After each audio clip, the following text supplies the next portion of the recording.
दोस्तों, आज की कहानी महाकुंभ के श्रापित घाट की है। तो चलिए शुरू करते हैं। प्रयागराज का महाकुंभ मेला, जहां हर 12 साल में करोड़ों लोग पवित्र गंगा, यमुना और अदृश्य सरस्वती के संगम में स्नान करने आते हैं। यह स्थान पवित्रता का प्रतीक है, लेकिन शायद ही कोई जानता हो कि इस आध्यात्मिक मेले के पीछे छिपा है एक ऐसा भयानक रहस्य जो रोंगटे खड़े कर देता है। 2013 के महाकुंभ में यह रहस्य उजागर हुआ था, जब रात के अंधेरे में संगम पर ऐसा कुछ हुआ जिसने वहां आए हर इंसान की आत्मा को कपा दिया। यह कहानी उस शापित घाट की है जहां आज भी कोई जाने की हिम्मत नहीं करता। उस वर्ष महाकुंभ में कई साधु संत आए, लेकिन इन सभी में सबसे अलग और रहस्यमयी थे बाबा अघोरनाथ। वह लंबे चौड़े शरीर के मालिक थे। उनके चेहरे पर गहरी झुर्रियां थीं और आंखों में खून जैसा लाल रंग। उन्होंने हमेशा काले कपड़े पहने होते थे और उनके शरीर पर राख लिपटी रहती थी। कहा जाता था कि बाबा अघोरनाथ अघोरी तंत्र साधनाओं में निपुण थे। वह गंगा किनारे रात को घंटों तक अनजानी विधियां करते और कुछ ऐसा बुदबुदाते जिसे सुनकर किसी की भी रूह कांप जाए। उनकी मौजूदगी से लोग दूर भागते थे। घाट के पास रहने वाले मछुआरों ने बताया कि बाबा अघोरनाथ के आने के बाद से अजीब अजीब घटनाएं होने लगी थीं। संगम में अचानक पानी का रंग बदल जाता था। कई बार मछुआरों को पानी से किसी के चीखने की आवाजें आती थीं, लेकिन जब वह पास जाकर देखते तो वहां कोई नहीं होता।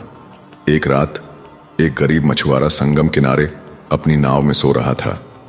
आधी रात को अचानक उसकी नाव जोर से हिलने लगी। जब उसने आंखें खोली तो उसने देखा कि एक सफेद साड़ी पहने महिला गंगा के पानी पर तैर रही है। उसकी आंखें इतनी डरावनी थीं कि मछुआरे की चीख निकल गई। अगले दिन उसकी लाश घाट पर मिली। उसकी आंखें पूरी तरह से सफेद हो चुकी थीं, मानो उसने कुछ ऐसा देखा हो जिसे इंसान सहन नहीं कर सकता। लोगों ने सोचना शुरू किया कि यह सब बाबा अघोरनाथ की साधनाओं का नतीजा है। बाबा हर रात संगम के किनारे तांत्रिक अनुष्ठान करते थे। वह जलती हुई मशालों के बीच बैठते और अजीब मंत्र पढ़ते। कहा जाता था कि बाबा ने संगम के अंदर छिपी किसी प्राचीन आत्मा को जगाने की कोशिश की थी, लेकिन एक रात उनकी साधना ने एक भयानक मोड़ ले लिया। उस रात कुंभ के कुछ युवकों ने बाबा अघोरनाथ पर नजर रखने का फैसला किया। वे चारों चुपचाप घाट के पास छिप गए। जैसे ही आधी रात हुई, बाबा ने गंगा के किनारे एक बड़ा मंडल बनाया।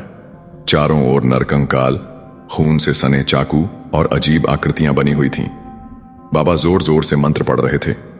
तभी हवा अचानक रुक गई। सब कुछ थम सा गया, लेकिन कुछ ही पलों में गंगा का पानी उफान मारने लगा। चारों युवकों ने देखा कि पानी से एक भयानक काली छाया उठ रही थी।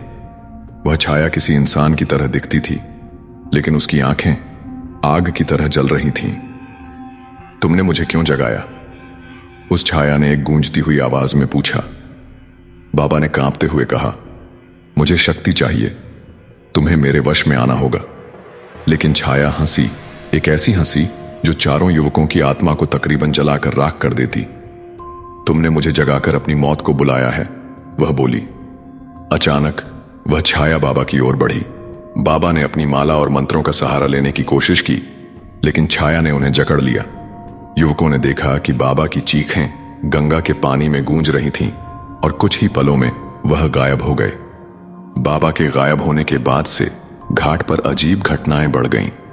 रात के समय लोग घाट से चीखने और रोने की आवाजें सुनते। कई लोगों ने दावा किया कि उन्होंने एक सफेद साड़ी पहने महिला को घाट पर चलते देखा। वह महिला कभी किसी को बुलाती तो कभी गंगा के पानी में समा जाती। महाकुंभ के बाद उस घाट को श्रापित घाट का नाम दे दिया गया। वहां जाने वाले हर व्यक्ति को चेतावनी दी जाती है कि रात के समय घाट पर न जाएं। आज भी कहा जाता है कि अगर आप उस घाट पर रात में जाएं तो एक काली छाया आपको घेर लेगी। जो लोग उस श्रापित घाट के पास गए, उनमें से कई वापस नहीं लौटे, और जो लौटे उनकी आंखें हमेशा के लिए डर से खाली हो चुकी थीं। महाकुंभ का यह श्रापित घाट आज भी एक ऐसी जगह है जहां साहसी लोग भी कदम रखने से डरते हैं। और क्यों न डरें? आखिर कुछ जगहें इंसानों के लिए नहीं होती, वह केवल प्रेतों के लिए होती हैं।